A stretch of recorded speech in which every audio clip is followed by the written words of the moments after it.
Welcome to AbriTech Python course.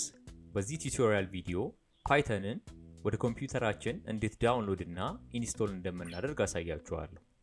ስለዚህ የምትጠቀሙት ኮምፒውተር ማክም ቢሆን እንዲሁም ዊንዶውስ ኦፕሬቲንግ ሲስተም ቢሆን ለሁለቱም እንዴት ዳውንሎድ እና ኢንስቶል ማድረግ እንደምትችሉ አሳያችኋለሁ። ስለዚህ የመጀመሪያው ስቴፕ የሚሆነው ወደምንጠቀመው የኮምፒውተር ብራውዘር በመሄድ python.org ብለን እንጽፋለን። ከዛም ይሄን የሚመስል ፔጅ ይመጣልናል።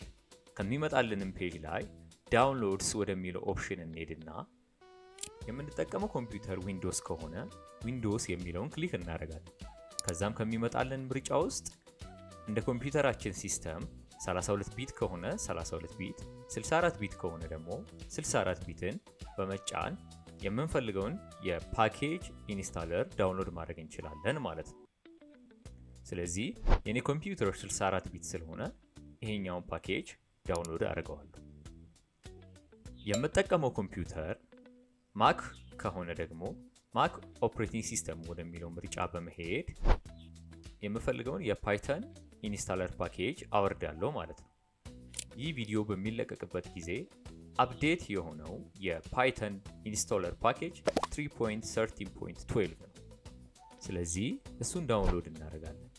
ሌላ ማንኛውም አይነት ፓኬጅ ዳውንሎድ ብታደርጉ እዚህ ቱቶሪያል ላይ ምንም አይነት ለውጥ አያመጣም። ዳውንሎድ አድርጎ ከጨረሰልንም በኋላ ወደ ኮምፒውተራችን በሚገኘው ዳውንሎድ ፎልደር ውስጥ በመሄድ የፓይተንን ኢንስቶለር ፓኬጅ እንከፍተዋለን። የምትጠቀሙት ኮምፒውተር ዊንዶው ከሆነ ይህንን ፔጅ ታገኛላችሁ። ከዚያም አድ ፓይተን ቱ ፓዝ የሚለውን ቼክ ቦክስ ክሊክ ማድረጋችሁን በፍጹም እንዳትረሱ። ከዚያም በኋላ ኢንስታል የሚለውን ክሊክ እናደርጋለን ማለት ነው። የምንጠቀመው ኮምፒውተር ማክ ከሆነ ደግሞ የሚመጣላችሁ ኢንስታለር ይህንን ይመስላል። ስለዚህ በቀላሉ ኮንቲኒው የሚለውን ክሊክ እናደርጋለን። አሁንም እንደገና ኮንቲኒው እንለዋለን። ደግሞ መልሰን ኮንቲኒው እንለዋለን። ከዚያም የሚመጣልንን ላይሰንስ አግሪመንት አግሪ እንለዋለን። ቀጥሎም ኢንስታል የሚለውን ክሊክ እናደርጋለን። በጣም ጥሩ። አሁን ፓይተንን ወደ ኮምፒውተራችን ጭነናል ማለት ነው። በሚቀጥለው ቪዲዮ ቴክስት ኤዲተር ምን እንደሆነና ቴክስት ኤዲተርን እንዴት ወደ ኮምፒውተራችን እንደምንጭን የምንመለከት ይሆናል።